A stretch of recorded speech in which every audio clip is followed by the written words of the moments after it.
सभी बच्चों को मेरा नमस्कार। मेरा नाम Raman Chaudhary, government senior secondary school Mohal. तो बच्चों, आज हम सीखेंगे इमरजेंसी सिचुएशंस इन स्पोर्ट्स, खेल में आपातकालीन स्थिति। इसमें सबसे पहले हमारे पास हेडिंग आ रहा है दर्दनाक चोटें। खेल चोटों के दो प्रकार हैं, तीव्र दर्दनाक चोटें फ्रैक्चर, मोच और उपभेदों कंसीलर और कटौती जैसी चीज़ें हैं। वे आमतौर पर एक इकट्ठा या बल के बाद होते हैं, जैसे फुटबॉल में निपटना या स्केटबोर्डिंग करते समय पहुंचना इत्यादि। चोटें को तनाव फ्रैक्चर और टेंडोनाइटिस जैसी चीज़ें शामिल हैं।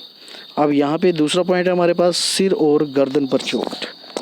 अब यहाँ पे हमारे पास गर्दन के लिए एक गंभीर अचानक मोड़ या सिर का गर्दन क्षेत्र के लिए एक गंभीर झटका गर्दन के फ्रैक्चर का कारण बन सकता है। तो बच्चों, हमने यहाँ पे इस लाइन से क्या सीखा कि हमें अपनी गर्दन बिल्कुल सिस्टमेटिक वे से उसको रोटेट करना है अगर आपको ज़रूरत है, क्योंकि गर्दन हमारा एक, हम बोल सकते हैं कि गर्दन से हमारा यहाँ से शुरू होता है कि अगर इसको थोड़ा सा भी झटका लग जाए तो ऑन द स्पॉट क्या हो सकता है, डेथ हो सकती है। इसी में ये बताया गया कि हिंसक शारीरिक संपर्क वाले खेलों में गर्दन फ्रैक्चर का अधिक जोखिम होता है, जैसे कबड्डी, जैसे फुटबॉल है, जिसमें बास्केटबॉल भी आता है, हैंडबॉल आता है, जिसमें जोखिम है, खिलाड़ी का जोखिम है, उसमें फ्रैक्चर होने की ज़्यादा यहाँ पे चांसेस हैं। जिसमें यहाँ पे बताया फुटबॉल, आइस हॉकी, रग्बी और कुश्ती शामिल है। सीने में चोट, एक एथलीट में छाती और पसली का दर्द एक व्यापक अंतर्निदान है। दर्द वक्ष के भीतर से आ सकता है, जैसे हृदय, फेफड़े या ग्रास नली। हालांकि सीने में दर्द के मस्कुलोस्केलेटेड कारणों पर विचार किया जाना चाहिए। एथलीटों के शरीर को अचानक बड़े अप्रत्यक्ष बलों या अति प्रयोग के अधीन किया जा सकता है, जैसे गोल्फ, रोइंग और बेसबॉल पिचिंग जैसी खेल गतिविधियों के कारण पसलियों के तनाव फ्रैक्चर हो सकते हैं। अब बच्चों, हमारे सामने है पेट में चोट। पेट में चोटें दुर्लभ हैं, लेकिन आमतौर पर टकराव या संपर्क खेलों में होती हैं। अब यहाँ पे हमें क्लियर हो रहा है कि आमतौर पर टकराव या संपर्क खेलों में होती हैं। संपर्क खेल यानी कि एक से ज़्यादा व्यक्तियों के द्वारा खेला गया खेल, उसको हम क्या बोलते हैं, संपर्क खेल, जिसमें आपका बल का भी प्रयोग होता है और आपके दिमाग का भी प्रयोग होता है। जब बल हमारा थोड़ा सा भी मिसमैच हो जाए तो वहाँ पे टकराव होने के चांसेस हैं और उससे हमें क्या हो सकती है, पेट के अंदर चोट हो सकती है। पेट के आघात का सिडलाइन प्रबंधन चुनौतीपूर्ण है, यहाँ तक कि मामूली आघात के परिणाम स्वरूप संभावित रूप से जानलेवा पेट में चोट लग सकती है। अब यहाँ पे मस्कुलोस्केलेटेड चोट, खेल में टखने की मोच सबसे आम मस्कुलोस्केलेटेड चोट है और सभी खेल संबंधी चोटों का 28% हिस्सा है। लगभग 97% में पार्श्व टखने के स्नायु बंधन शामिल हैं। शायद ही कभी सिंडेस्मोसिस, उच्च टखने की मोच और मध्ययुगीन स्नायु बंधन शामिल है। स्वास्थ्य संबंधी स्थितियाँ, चाहे आप खेल के लिए प्रशिक्षण लें या जीवन के लिए प्रशिक्षण, आपका प्रदर्शन चिकित्सा से अधिक है। ये आपको पूरे शरीर और मस्तिष्क के स्वास्थ्य को अलग स्तर तक ले जाने के लिए काम कर रहा है।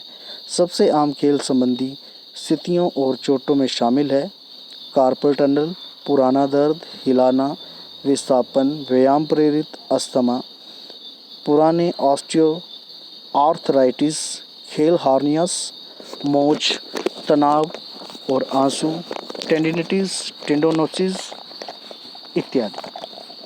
अब बच्चों, हमने आमतौर पर सुना होगा कि मिर्गी से पीड़ित लोगों को बच्चे के बिना इन खेलों के दौरान चोट लगने की अधिक संभावना होती है। टीम की भागीदारी के सकारात्मक प्रभावों की तुलना में गंभीर चोट की संभावनाएं बहुत कम हैं। बार बार निकलना किसी के लिए अच्छा नहीं है कि एकदम से हमें क्या हो जाता है कि कुछ प्रॉब्लम हो जाती है जिसमें हमारा शरीर और दिमाग काम नहीं करता है और उस दौरान हम उस स्थिति को मिर्गी का रूप भी दे देते हैं। हृदय की समस्याएं, अचानक हृदय की गति बंद होना, अब हृदय की हम गति की अगर बात करें तो इसको आमतौर पर हम कैसे जानते हैं कि अचानक मौत होना, जिसमें हार्ट अटैक। 30 से कम उम्र के लोगों में दिल से संबंधित अचानक मौत का सबसे आम कारण है। ये एथलीटों में अचानक मौत का सबसे आम पहचान योग्य कारण है।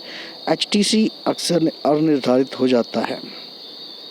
कोरोनरी धमनी असमानताएं, हाइपरट्रॉफिक कार्डियोमायोपैथी आमतौर पर विरासत से मिली और अक्सर अनजानी। ये युवा लोगों में एसएमसी की सबसे आम हृदय कारण है।